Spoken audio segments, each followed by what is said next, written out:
Hello everyone and welcome back to the garage. We're working on the R80ST again, and last time we managed to get it started and running on brake cleaner for a short period of time, but it proved the bike is sound, the starter actually works and the electrics do work, and it's not what I expected from what the owner said, but good news, it's all working. So what I want to do today is strip and clean the carbs, have them rebuilt on the bike and have it running on its own carbs, starting on its own. So yeah, let's get straight into it. So I've got the left-hand carb here. I'm just gonna do one in this video so it's easier to film. And before I start cleaning it, that's the first step, clean it before I strip it. Let's have a look at it and see what needs doing. So there's a lot of oil residue on this side from the engine probably. So for this we might look at the engine, not at the carb itself.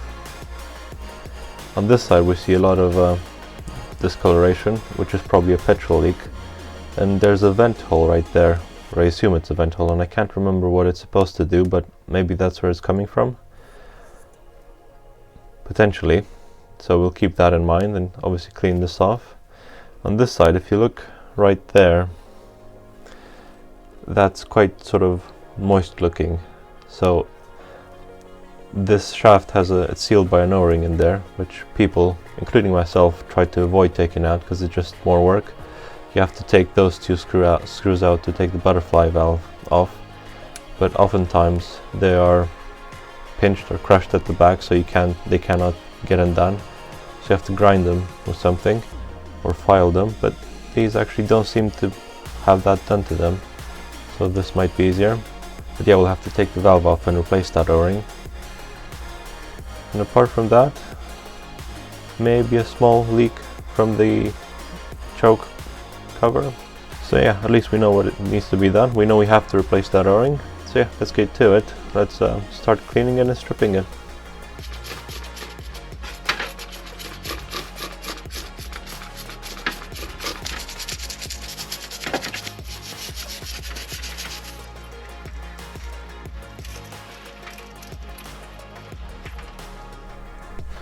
Right, so let's start disassembling now. I've got it reasonably clean.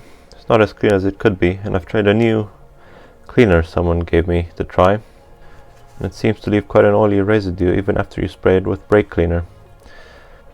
Right, so let's start with the springs.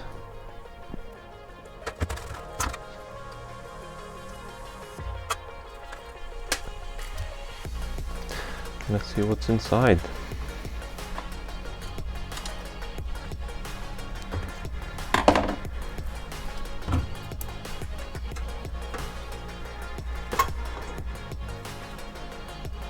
And look at that, it's actually looking pretty good. A lot better than I expected, that's for sure. Can remove this spring clip here just to make our lives easier. Try and take that gasket out in one piece if I can.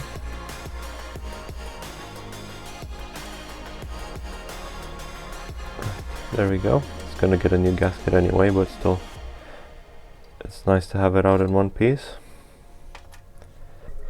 By moving the little slider, you can feel the diaphragm seems to be fine.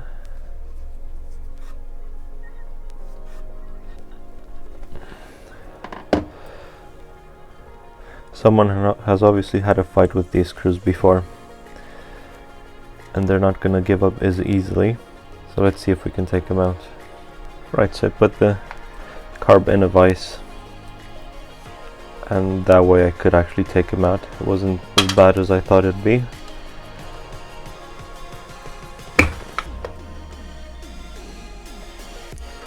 Okay, here we go. Get the cover out. The spring seems to be in good condition. Be nice. Let's take out the diaphragm.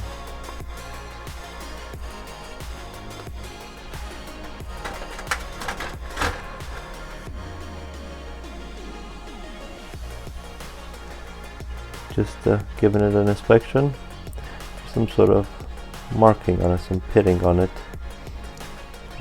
Probably just from sitting around.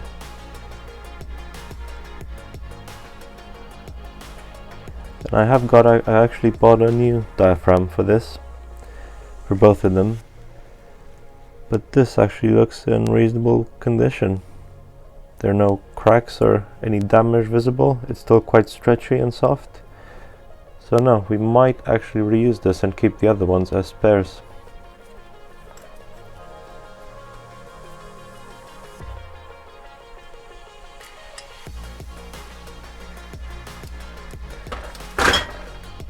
And there we go. This is the choke mechanism, cover for the choke.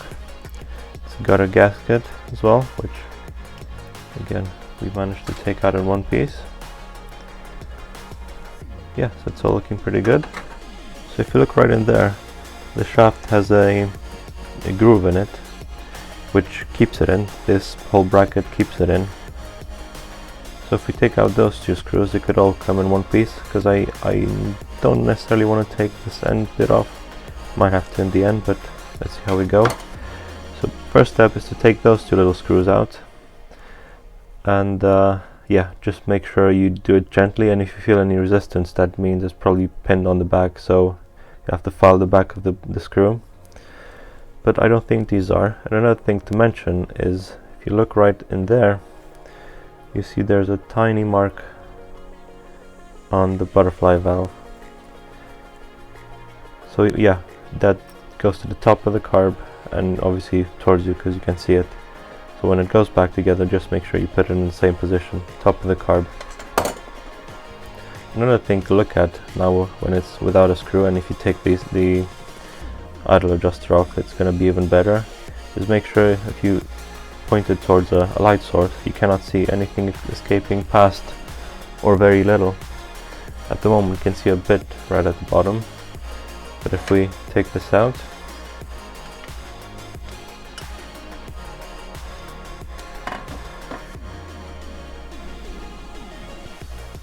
now it's perfectly closed, which is great. That's why that dot is important.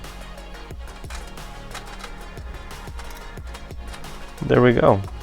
That's one out. I felt just a tiny bit of resistance, and I thought I was gonna have to stop and file the end, but no, it actually did come out. Do the same for the other one. Now it should just come out. So remember the little dot there, the little mark.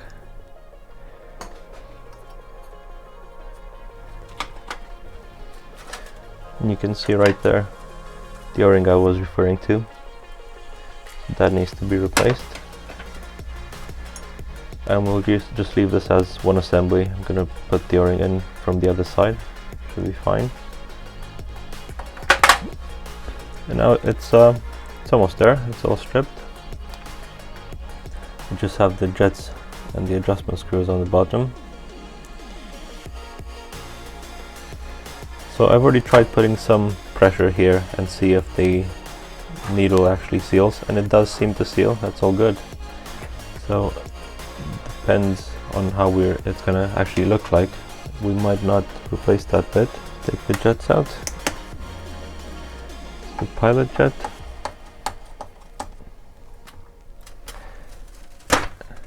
It's the main jet.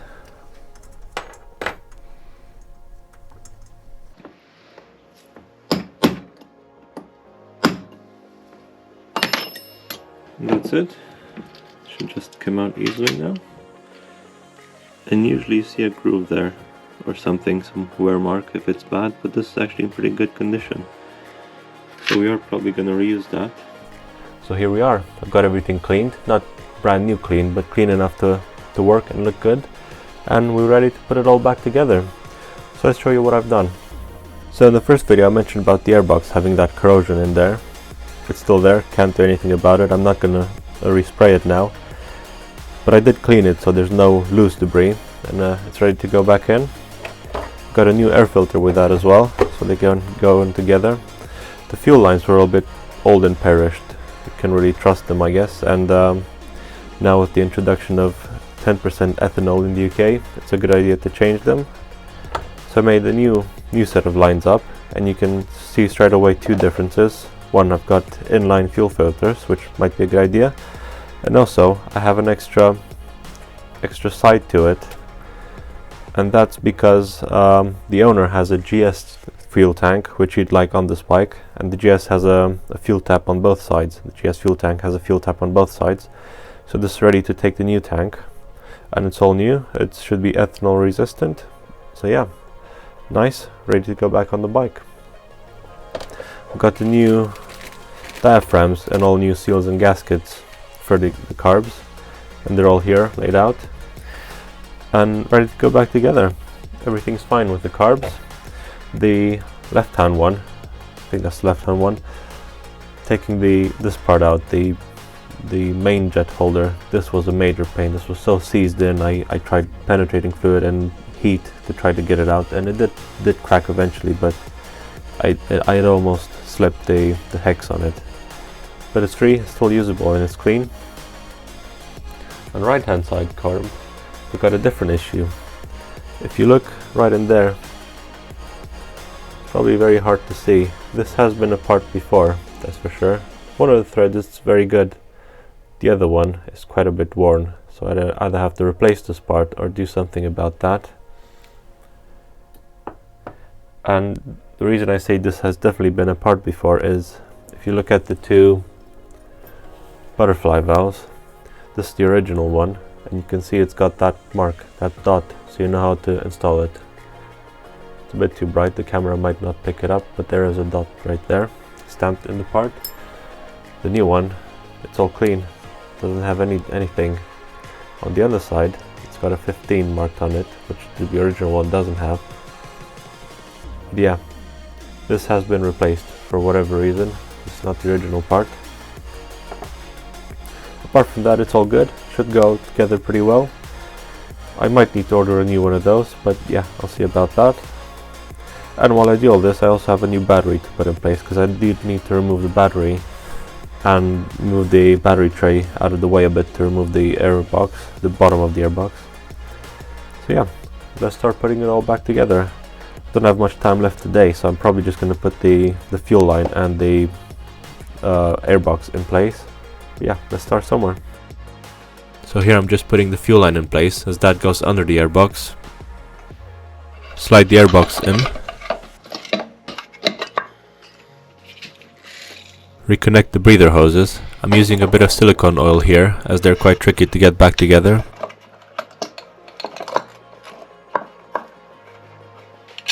And tighten the two nuts and the bolt on the bottom. The two studs actually go from the crankcase through the gearbox into the air filter housing, so it's important they're tightened correctly. 33 Newton meters is the torque spec, if I remember correctly.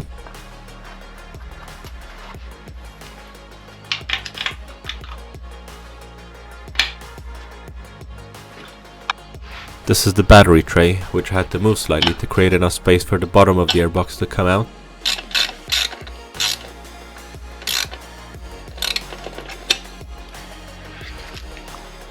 And here's the new battery going in. It's a bit of a tight fit, but it will go in.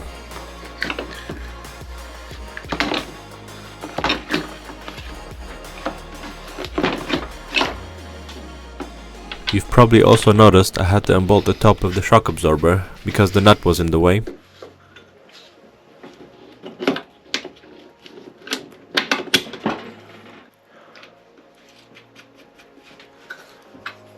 So now that the battery is in, I can tighten everything back together.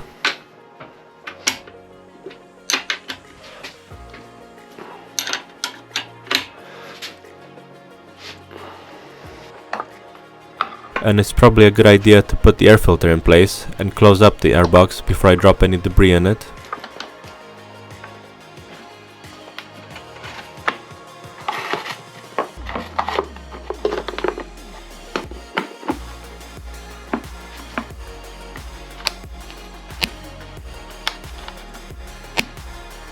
Before I reconnect the battery, I'm just going to put some dielectric grease on the terminals.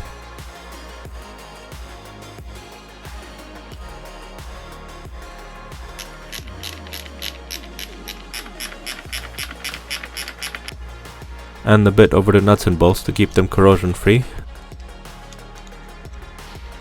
Pop the covers back on.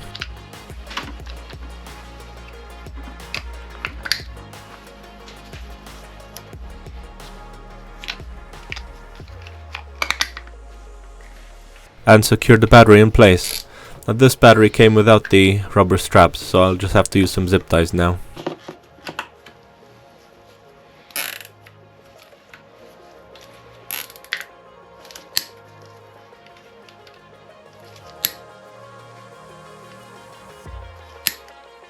I'm sliding the tool tray back in place, and only now I notice the 2 battery straps sitting in it. I should have checked there sooner.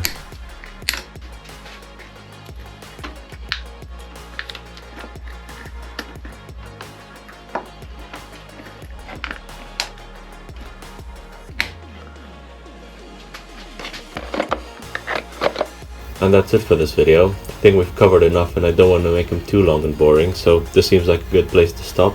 But join me next time when I'll have the carbs back together, the fuel tank hopefully back on and all connected, and have the bike running on its own fuel, under its own power. So yeah, that would be good, and I might actually take it for a quick test ride down the lane. So yeah, I'll see you next time. Thanks for watching.